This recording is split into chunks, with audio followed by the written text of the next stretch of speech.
Bapak Ibu, saudaraku yang terkasih, saya menyampaikan sebuah renungan singkat yang bertemakan komitmen dalam Tuhan. Habakuk pasal 3 ayat 17 sampai 19 saya bacakan. Sekalipun pohon ara tidak berbuah, pohon anggur tidak berbuah, hasil pohon zaitun mengecewakan.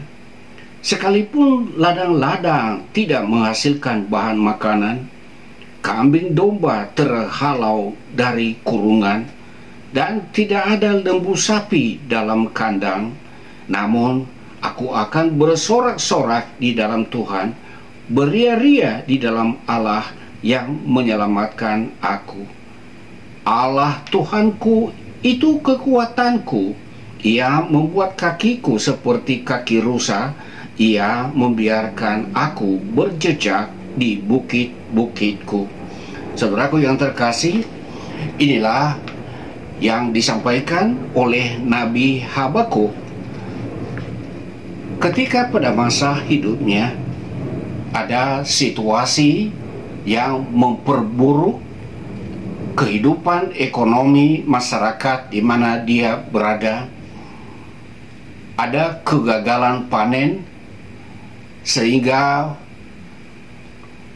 perkebunan-perkebunan yang dimiliki tidak menghasilkan buah, apakah itu pohon ara, apakah itu pohon anggur atau pohon zaitun, semuanya mengecewakan sehingga bahan makanan pun mengalami kesulitan. Demikian juga dengan bidang usaha ternak seperti kambing domba, lembu, sapi mengalami masalah-masalah.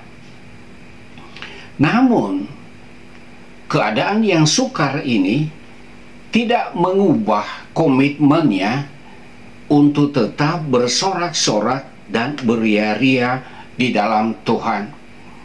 Ia memiliki satu keyakinan yang kokoh bahwa Tuhan adalah sumber kekuatan yang memberikan dia kekuatan untuk berdiri tegak dan memandang kepada Allah sebagai sumber kekuatan dan sumber berkat.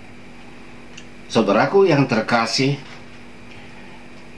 2 tahun setelah pandemi COVID, masyarakat dunia dan termasuk para pengusaha mengalami dampak negatif, bahkan ada krisis ekonomi akibat daripada pandemi COVID ini.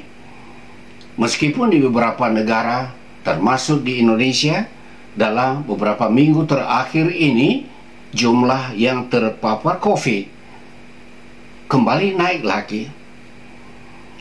Dampak daripada pandemi COVID yang menyebabkan banyak orang kehilangan pekerjaan, ada perusahaan yang bangkrut dan lain sebagainya. Maka sejak pecahnya perang Rusia dan Ukraina, ini juga memberikan dampak ekonomi, karena ketika harga minyak dunia naik, maka itu berdampak pada kenaikan berbagai harga komoditas.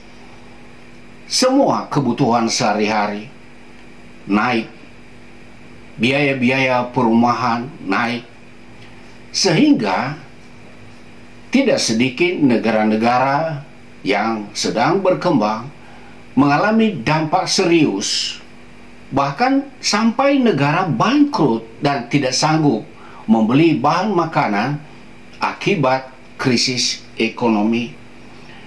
Saudaraku yang terkasih, kita tidak tahu sampai kapan perang Rusia dan Ukraina akan berakhir.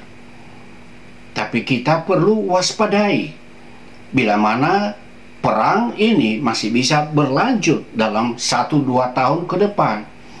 Maka dampaknya akan semakin terasa hebat.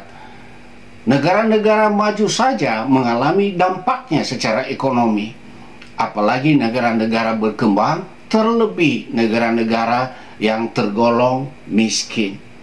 Saudaraku, kita harus punya komitmen di dalam hati bahwa sementara kita melakukan apa yang dapat kita kerjakan, kita harus bekerja, kita memikirkan kemungkinan-kemungkinan alternatif jalan keluar yang dapat kita tempuh bila mana kesulitan datang.